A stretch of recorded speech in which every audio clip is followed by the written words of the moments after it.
Hello students, myself Mohan Ugle and welcome to Adarsh Vidyalay Nipana online classes standard 8 subject science.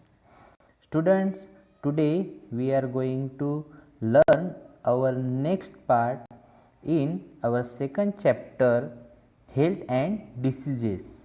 Last video we learnt about some infectious diseases shown alongside table. विद्यार्थी मित्रांनो, आपण मागच्या व्हिडिओमध्ये काही संसर्गजन्य रोगांविषयी माहिती घेतलेली आहे जे आपल्याला बाजूच्या तक्त्यामध्ये दिसून येतात. Complete the table. Prepare similar table of information about various diseases like enteritis, malaria, plague, AIDS. तर या तक्त्याप्रमाणेच आपल्याला एंटेरायटिस म्हणजे कुष्ठरोग, मलेरिया, प्लेग, एड्स या रोगांचा तक्ता तयार करायचा आहे आणि तो आपल्या वहीत लिहायचा आहे. Internet my friend. Search the reasons, symptoms and other information of chickenpox. Chickenpox म्हणजेच कांजिण्या या आजाराविषयी आपल्याला इंटरनेटच्या माध्यमातून माहिती मिळवायची आहे की याची लक्षणं आणि त्याचबरोबर या आजाराचा प्रसार कसा होतो किंवा याचे कारक काय आहे या सर्वांची माहिती तुम्हाला इंटरनेटवर सहज सापडून जाईल. Then second, collect additional information. A pulse polio drive. WHO की अतिरिक्त आणखी आपल्याला माहिती मिळवायची आहे ती म्हणजे पल्स पोलिओ अभियानाची आणि त्याचबरोबर WHO म्हणजेच वर्ल्ड हेल्थ ऑर्गनायझेशन, जागतिक आरोग्य संघटनेची इंटरनेटच्या माध्यमातून आपल्याला माहिती मिळवण्यास सांगितलेलं आहे. तर तुम्ही सुद्धा गुगलवरती हे जे शब्द आहेत हे टाईप करा आणि याविषयी विस्तृत माहिती तुम्हाला मिळून जाईल. Observe and discuss. निरीक्षण करा आणि चर्चा करा. Where do you see the waterlogged material shown in the picture?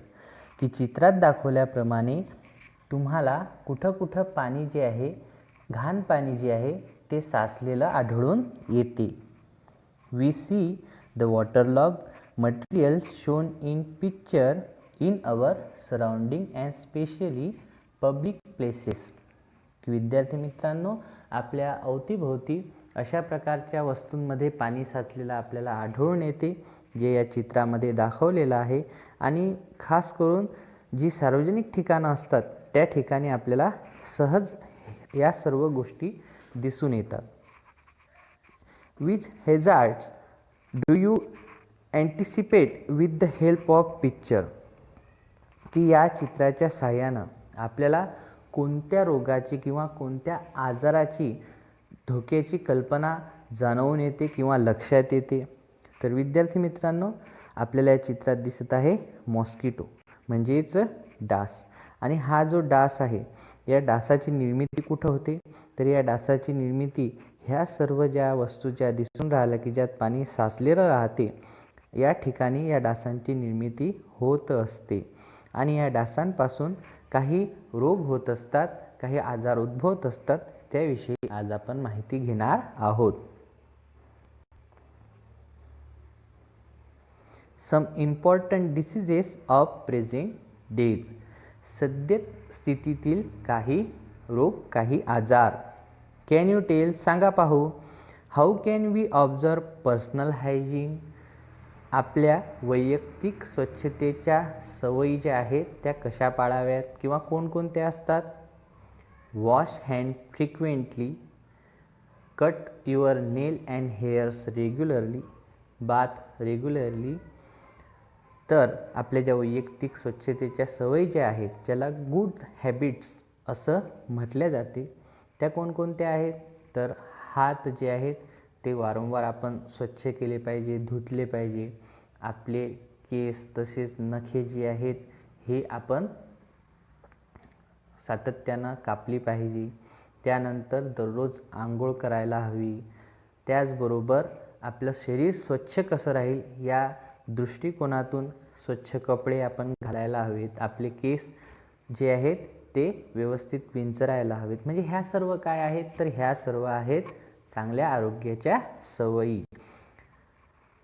Why should we drink boiled water in rainy season, की सध्या पावसाळा सुरू आहे आणि विशेष करून पावसाळ्या ऋतूमध्येच उकळलेलं पाणी का बरं वापरतात. कारण आपल्याला माहिती आहे की काही सूक्ष्मजीव जे आहेत ते जर आपल्या शरीरात गेले तर त्यापासून आपल्याला विविध प्रकारचे आजार संभवतात. म्हणूनच आपण पावसाळ्यामध्ये वॉटर बॉईल करून पितो. म्हणजेच का बरं, कारण उकळल्यामुळे त्यातले सूक्ष्मजीव जे आहेत ते नष्ट होतात. Destroy microbes in water. When we boiled water, why the clean hands drive is run in school. हात धुण्याची जी सवय आहे किंवा वारंवार हात स्वच्छ करणे किंवा हात धुणे ही जी सवय आहे, याबाबत शाळांमध्ये सुद्धा हाताच्या स्वच्छतेसाठी हात धुण्याची जी मोहीम आहे ही का बरं राबवली जाते. आता आपल्याला कोरोना व्हायरसमुळे या गोष्टीचं महत्त्व आणखी चांगल्यारीत्या कळलेलं आहे की frequently washing our hands is good for our health, की आपण जर सातत्यानं आपले हात जे आहेत ते स्वच्छ करत राहिलो तर ते आपल्या आरोग्यासाठी फार चांगलं असते आणि कोरोना व्हायरसच्या माध्यमातून ते आज आपल्या चांगल्या प्रकारे लक्षात आलेलं आहे. Dengue. Mosquitoes lay the eggs in waterlogged place and thereby their population increases. Different species of mosquitoes spread different diseases. Dengue is spread by Aedes aegypti. This disease is caused by DEN1 to 4 virus belonging to the type फ्लेव्हीव्हायरस. विद्यार्थी मित्रांनो, अशा प्रकारचं काही साहित्य जे आहे ते आपल्या घराच्या अवतीभोवती आपल्याला दिसून येते, ज्यामध्ये पाणी साचलेलं राहते. मग अशा साचलेल्या पाण्यात काय होते, तर साचलेल्या या पाण्यामध्ये डास जी आहेत ही डास आपली अंडी घालत असतात.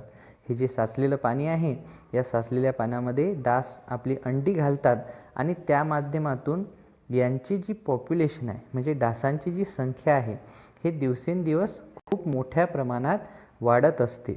आणि हे इथं आपण लक्षात घेतलं पाहिजे. Understand and explain to other, की आपल्या सभोवताली जिथं कुठं पाणी साचलेलं असेल ते आपण तिथून काढून टाकायला हवं. आणि जर आपण वापरण्यासाठी वॉटर स्टोरेज करत असू तर ते व्यवस्थित सुरक्षितरित्या झाकून ठेवायला हवं. तर अशा प्रकारे आपल्या अवतीभोवती जे साचलेलं पाणी असते त्यामध्ये डास आपली अंडी घालतात आणि ही अंडी घातल्यामुळे त्यामध्ये त्यांची जी संख्या आहे डासांची ही खूप वाढते आणि वेगवेगळ्या डासांच्या प्रजाती आहेत त्या प्रजातींच्या मार्फत वेगवेगळे रोग आजार उद्भवत असतात. Dengue is spread bye Aedes aegypti, की एडिस इजिप्ती या नावाची जी मादा असते डासांमधली तिच्या माध्यमातून डेंग्यू हा रोग हा जो आजार आहे हा होत असतो. आणि हा आजार कशामुळे होतो, तर DEN1 to 4 हा जो विषाणू आहे, ज्या विषाणूचं नाव आहे फ्लेव्हीव्हायरस म्हणजेच फ्लेव्ही विषाणू, या विषाणूच्या माध्यमातून हा आजार होत असतो. आणि हा विषाणू पोहोचवण्याचं जे काम आहे ती एडिस इजिप्ती नावाची जी डासांमधली मादा असते ती काम करत असते. आणि म्हणून आपण अशा प्रकारे आपल्या सभोवताली कधीही अस्वच्छ पाणी जे आहे ते साचू देऊ नये. आणि साचलेलं असेल म्हणजे जे पाणी आपण वापरतो जे स्टोरेज केलेलं असेल ते प्रॉपरली कवर करून ठेवायचं, झाकून ठेवायचं. आता या आजाराची लक्षणं. Symptoms: acute fever and headache vomiting. Pains in eye sockets is very prominent symptom. Decrease in platelet count that may lead to internal hemorrhage. की पहा या ठिकाणी आपल्याला इथं काही या आजाराची लक्षणं सांगितलेली आहे. पहिलं म्हणजे ताप येतो, म्हणजेच आपलं शरीराचं तापमान वाढते. त्यानंतर तीव्र डोकेदुखी आणि उलट्यासुद्धा होतात, मळमळसुद्धा होते.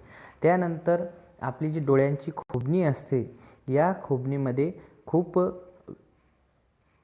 जळजळ किंवा रॅशेस ह्यासुद्धा दिसून येतात.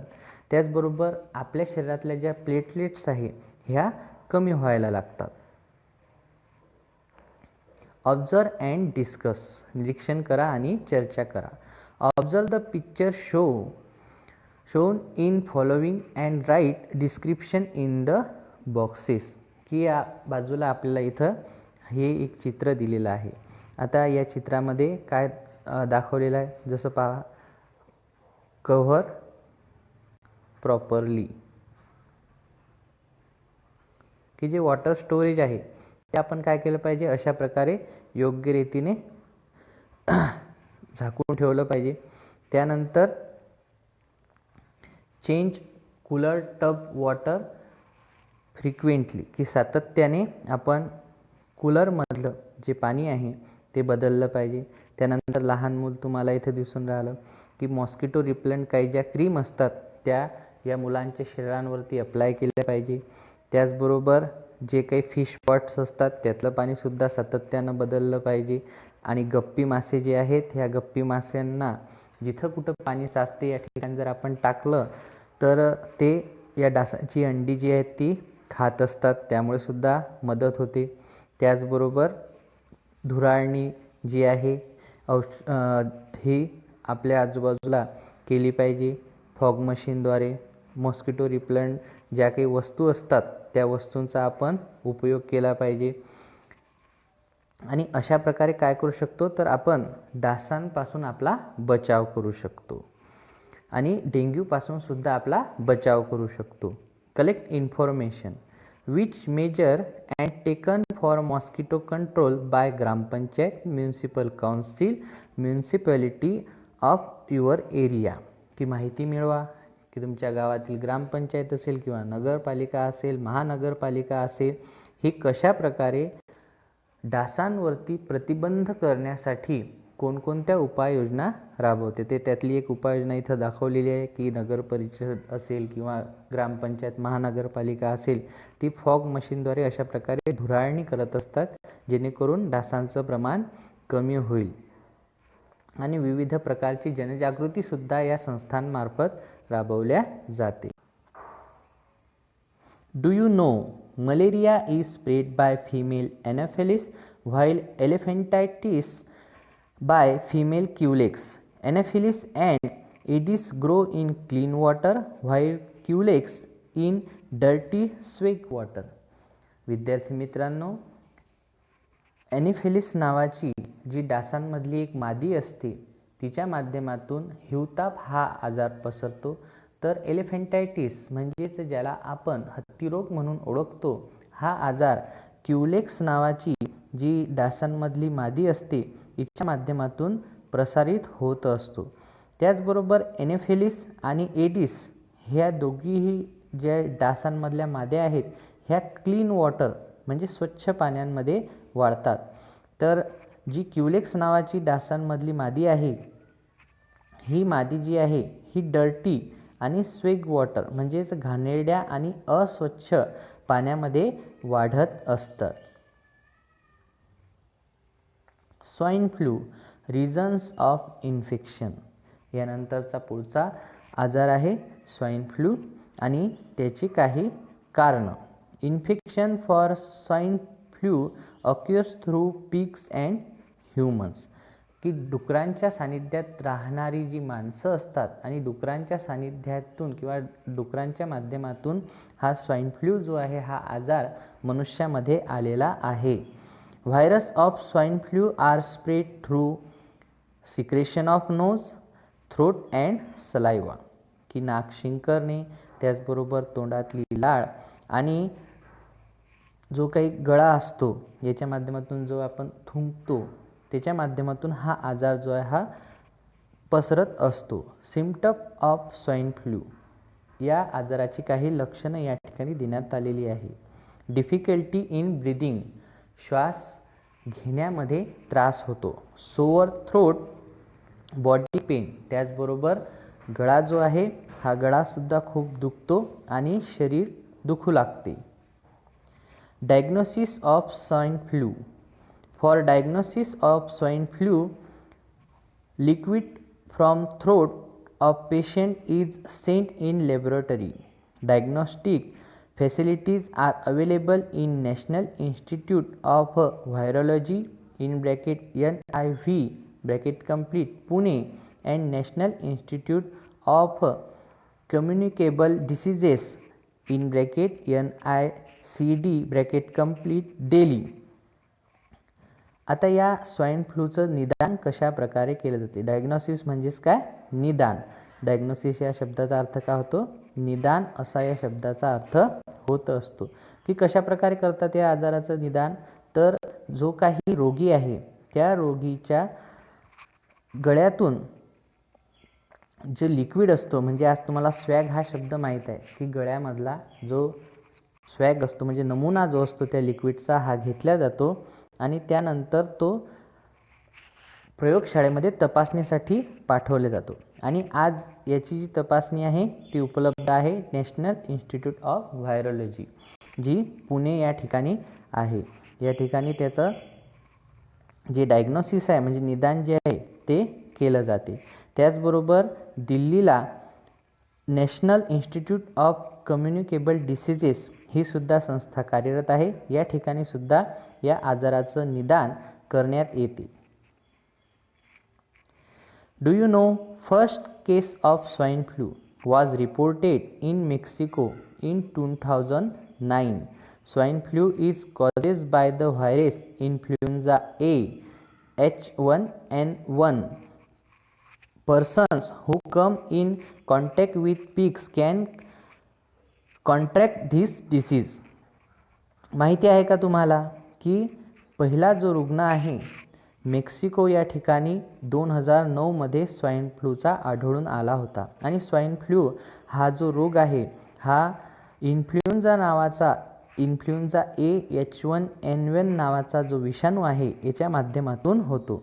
आणि हा जो रोग आहे हा डुकरांच्या माध्यमातून, डुकरांच्या सानिध्यात राहिल्यामुळे त्यांच्या माध्यमातून माणसामध्ये आला.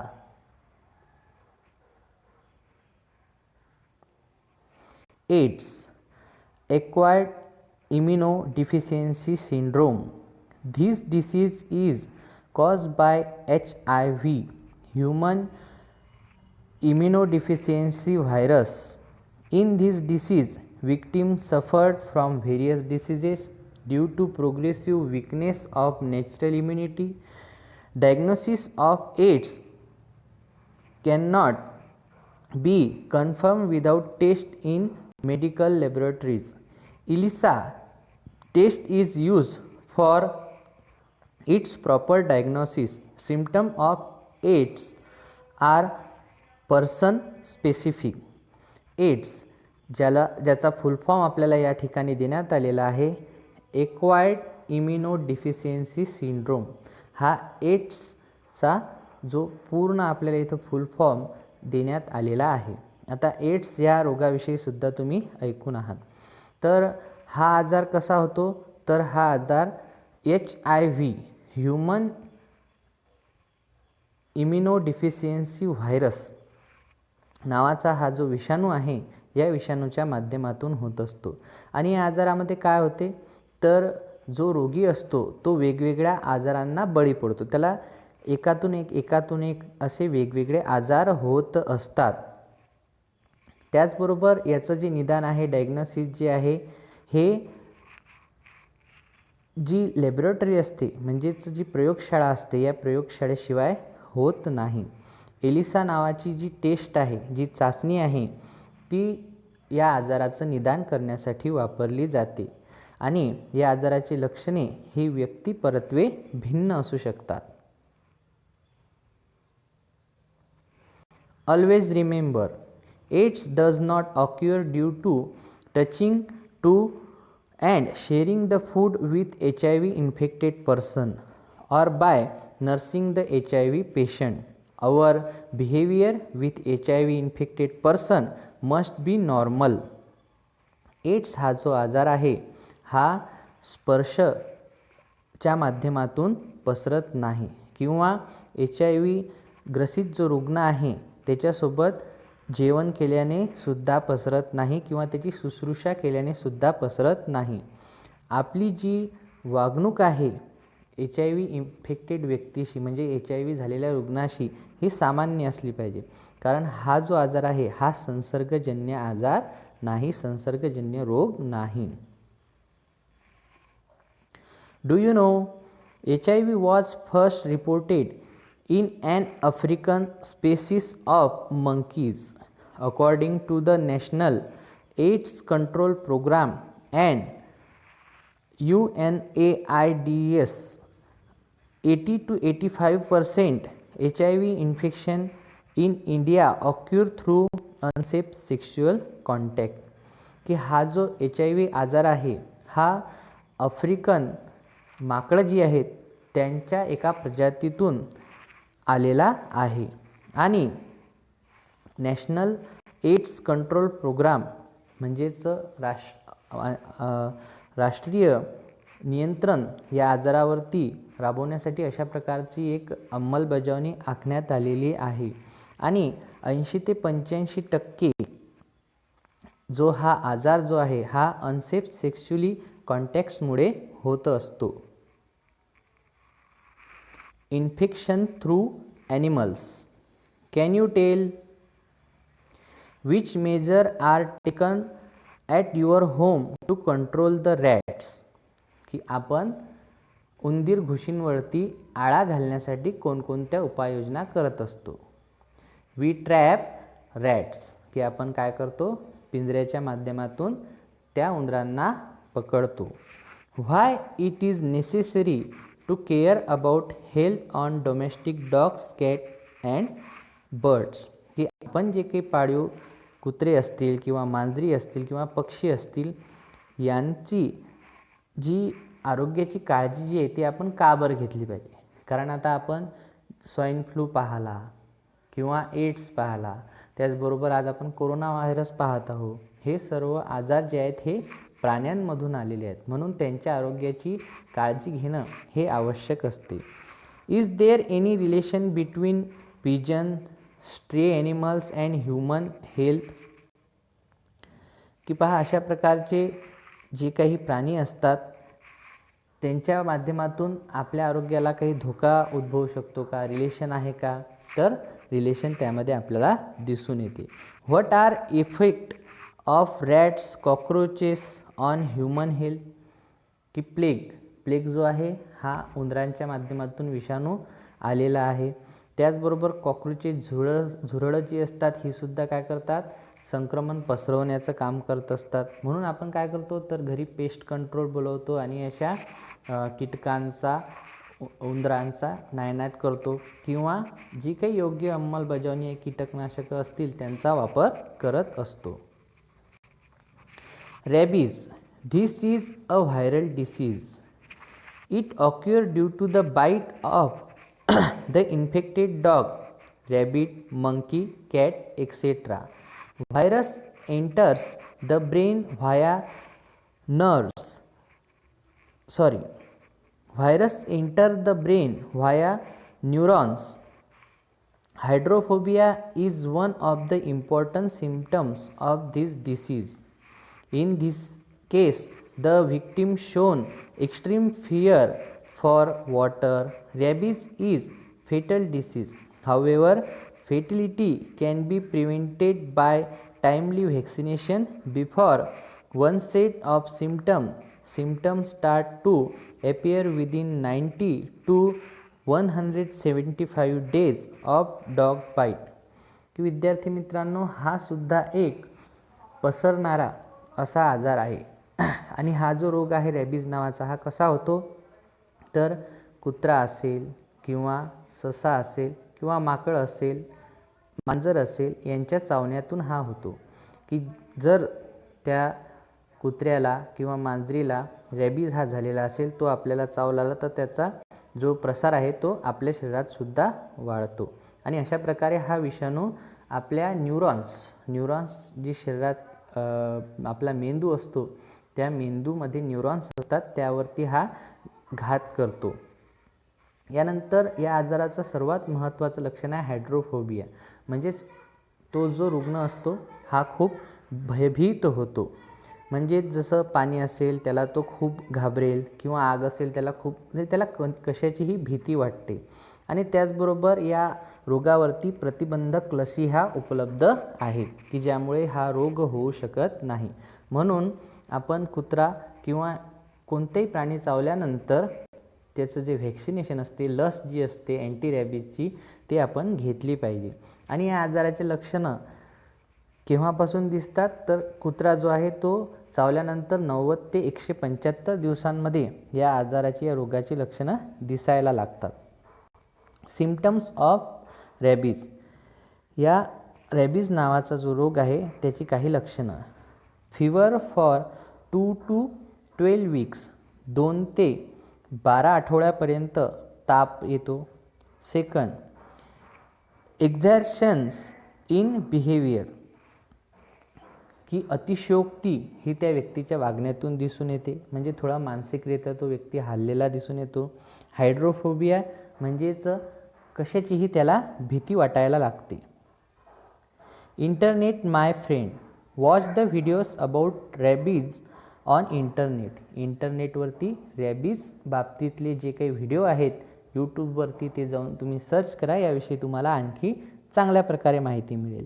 Second, collect information about virus, preventive measures on rabies, make a list and discuss with friend, की आपण रॅबीज या रोगाविषयी माहिती मिळवायची, त्याचबरोबर यावर कोणकोणते उपाय आहेत त्याविषयीसुद्धा माहिती मिळवायची आणि आपल्या मित्रांसोबत चर्चा करायची. तर या ठिकाणी आपण आज थांबणार आहोत. पुढचा भाग आपण नंतर पाहू. धन्यवाद.